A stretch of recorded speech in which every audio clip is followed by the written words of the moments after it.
جو لوگ ایمان لائے ان کا دوست اللہ ہے کہ اندھیرے سے نکال کر روشنی میں لے جاتا ہے، اور جو کافر ہیں ان کے دوست شیطان ہیں کہ ان کو روشنی سے نکال کر اندھیرے میں لے جاتے ہیں۔ یہی لوگ اہل دوزخ ہیں کہ اس میں ہمیشہ رہیں گے۔ بھلا تم نے اس شخص کو نہیں دیکھا جو اس غرور کے سبب سے کہ اللہ نے اس کو سلطنت بخشی تھی، ابراہیم سے اپنے پروردگار کے بارے میں جھگڑنے لگا؟ جب ابراہیم نے کہا میرا پروردگار تو وہ ہے جو زندگی دیتا ہے اور موت دیتا ہے، وہ بولا کہ زندگی اور موت تو میں بھی دے سکتا ہوں۔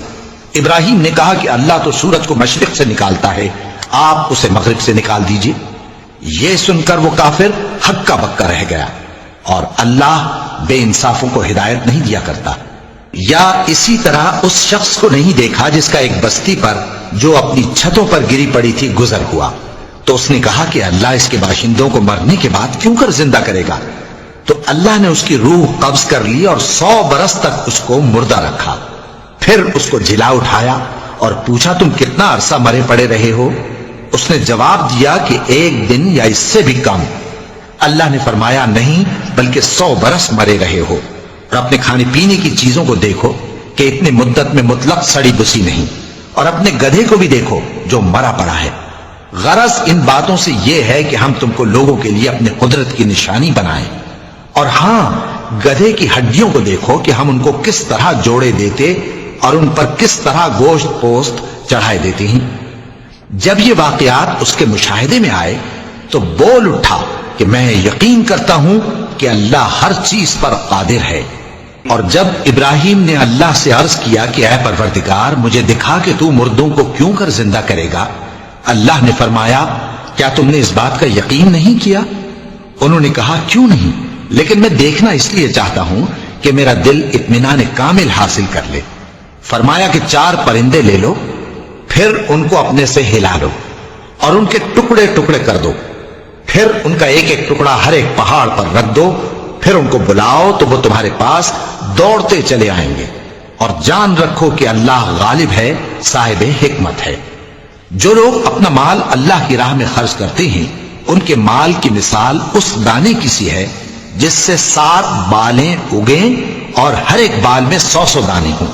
اور اللہ جس کے اجر کو چاہتا ہے اور زیادہ کرتا ہے، اور اللہ کشائش والا ہے، سب کچھ جاننے والا ہے۔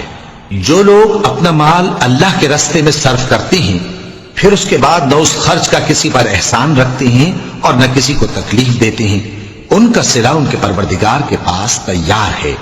اور قیامت کے روز نہ ان کو کچھ خوف ہوگا اور نہ وہ غمگین ہوں گے۔ جس خیرات کے دینے کے بعد لینے والے کو ایذا دی جائے اس سے تو نرم بات کہہ دینی اور درگزر کرنا بہتر ہے، اور اللہ بے نیاز ہے، بردبار ہے۔ مومنوں اپنے صدقات و خیرات احسان رکھنے اور ایذا دینے سے اس شخص کی طرح برباد نہ کر دینا جو لوگوں کو دکھاوے کے لیے مال خرچ کرتا ہے اور اللہ اور روز آخر پر ایمان نہیں رکھتا، تو اس کے مال کی مثال اس چٹان کی سی ہے جس پر تھوڑی سی مٹی پڑی ہو اور اس پر زور کا مے برس کر اسے صاف کر ڈالے۔ اسی طرح یہ ریاکار لوگ اپنے اعمال کا کچھ بھی صلہ حاصل نہیں کر سکیں گے، اور اللہ ایسے ناشکروں کو ہدایت نہیں دیا کرتا۔ اور جو لوگ اللہ کی خوشنودی حاصل کرنے کے لیے اور خلوص نیت سے اپنا مال خرچ کرتے ہیں ان کی مثال ایک باغ کی سی ہے جو اونچی جگہ پر واقع ہو، جب اس پر زور کا مے پڑے تو دگنا پھل لائے، پھر اگر مے نہ بھی پڑے تو خیر پھوار ہی صحیح، اور اللہ تمہارے کاموں کو دیکھ رہا ہے۔